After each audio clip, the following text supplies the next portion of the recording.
Hello everyone, I'm Carthu, and today we're discussing What If Goku Wasn't a Saiyan, Part 2. What do I mean by this? Well, that was the intro of Part 1, so go check that out if you haven't, and then come back here afterwards. Today, we continue Piccolo Jr.'s attack on the now destroyed Lookout. Let's get into it.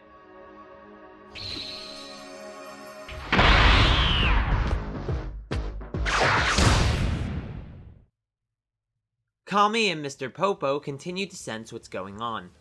How horrible, Mr. Popo says. And terrifying, Kami adds. When Goku first came to us, he relied heavily on the power within his tail. We showed him a better way, but now the power has re-emerged. However, without a tail, it seems to be a far worse scenario than it was with one. We must prepare to help Goku. Mr. Popo, get the carpet ready. Back at the battle, Goku's power is overwhelming the area surrounding the remainder of the Lookout. Without his tail as a conduit for the Ozaru power like he had as a child, Goku has become the embodiment of rage, and the power is overflowing. Usually, the Ozaru form helps contain the power it provides by giving the user a larger body.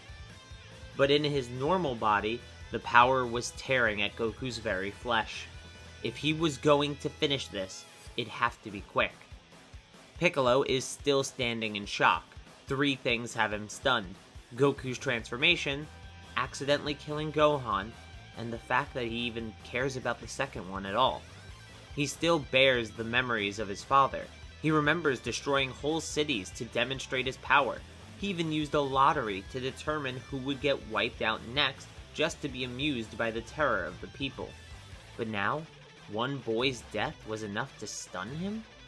He's beginning to question himself, doubt himself. But right at the pit of his thoughts, he looks up to see Goku charging at him. Unimaginable speed was on display. There's no dodging. It was too late. Piccolo grit his teeth and prepared to take the attack head on. Piccolo was sent flying back. The cities! Goku screamed at Piccolo while attacking. Goku slams Piccolo down through the remainder of the Lookout. The innocents! Piccolo's body bounces off the ground at the base of Karin's tower. Goku flies under and kicks him back up into the air. Yamcha! Piccolo desperately tries to get his arms up in order to protect himself, expecting an attack from above, but as he does, a blast hits him in the back. Goku was still below him. Ten Shinhan. Goku roars the name as he flies up towards Piccolo. Krillin! Goku's hands form a ball behind him. Goku breathes in, and in a much gentler, calmer voice, says, Gohan. As he does, the attack is fired off, engulfing Piccolo. A Kamehameha of a scale that we haven't seen before. Piccolo's body lands on the remainder of the Lookout, and Goku flies to him. Piccolo's arms and legs were all mangled, but still attached. He can't regrow what's already there. Just like the way you tried to finish me at the tournament. But I'll succeed where you failed. Goku points his hand at the reincarnated Demon King, and ready to finish the fight in one last blast. Goku! The voice came from somewhere else on the remains of the Lookout, and it was none other than Krillin. Spare him! Like he spared us. Goku wanted nothing to do with this. His rage was boiling, and words seemed meaningless to him in this state. Do it for Gohan, then. If you kill Piccolo, the Dragon Balls will disappear. The name Gohan set something off inside Goku's mind, but he kept charging the attack. Please, spare me. Piccolo could barely utter the words. I didn't want to kill him. The blast fires from Goku's hand, hitting the ground next to Piccolo's head. Goku snapped back to normal. The transformation had lasted only a couple of minutes. But as Goku's rage fades, so too does the power. I'm sparing you for Gohan, and nothing else. Now I'm going to get the Dragon Balls. Goku made his way towards the edge of the remainder of the lookout. Wait, Son Goku. Piccolo can barely speak at this point. You're wasting your time. What did you do to the Dragon Balls? No, nothing. Piccolo then proceeds to upchuck the Dragon Balls. He had the other 6 with him this whole time. After I killed you, I planned on stealing the Dragon Ball and making a wish. But that time has passed. Revive your brat. Goku gets Senzu for the 3 Z fighters before going to get the Dragon Ball from his home.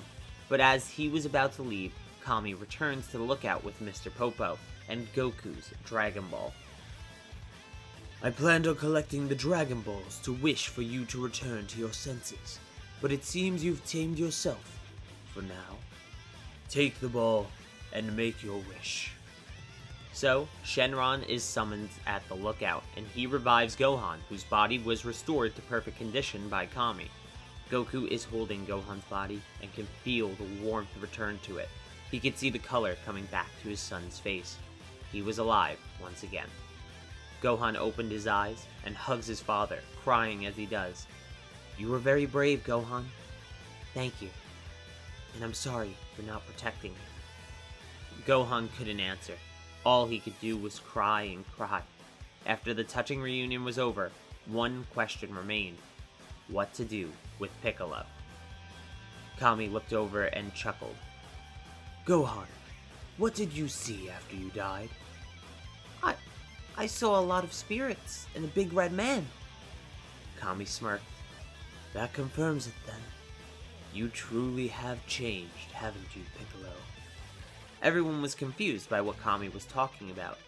So he explained. You see, when a demon kills another creature, their soul cannot find peace and wanders in space for all eternity. Piccolo is no longer a demon, since Gohan was spared that fate. Kami proceeds to walk towards Piccolo. He cuts off one of Piccolo's arms when he reaches him. Showing remorse and mercy isn't very demon-like either, Piccolo. Regrow your arm and place it on my chest. You are not your father any longer. Piccolo regrows the missing limb, and using his only working arm, he places it on Kami's chest. Goodbye, everyone. With that, Kami merges with Piccolo, reforming the nameless disciple of God from all those years ago. A white light engulfs the remainder of the lookout, blinding those on it like a Taioken. Out of the light stands a fully healed Piccolo, but Kami is nowhere to be seen. All the Z-Fighters take their fighting stances, thinking this was another trick of the Demon King. You may rest easy. I am not the Demon King, nor am I Kami.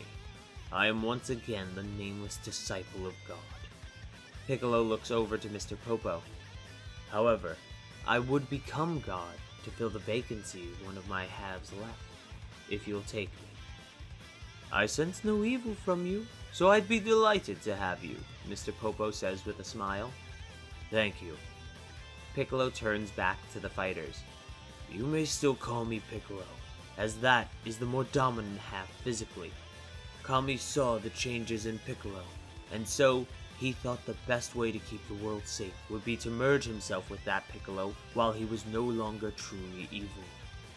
Piccolo looks down at the lookout and waves his hand over it, restoring the palace and structure as a whole to how it once was. When I was rejected from the position of God due to my evil heart, I thought ripping it out would fix that problem, and in the moment, it did. But the cost of my selfishness was great. Many innocents lost to my selfish act. What my master meant was to bring peace to myself as a whole. I can see that now, and I will try my best to do that. With that, the Z-Fighters began to leave the palace, returning to the lives and people they left behind 3 years ago. Piccolo continued to watch over Earth as its god, and all was at peace. For now. Thanks for watching. Make sure to hit the like button, leave your opinions and counterpoints in the comments down below, and hit subscribe and the notification bell. That way you get to stay up to date on the channel and everything that goes on with it. If you're interested, please check out the merch store to support the channel in another way that gives you something in return. But till next time, peace!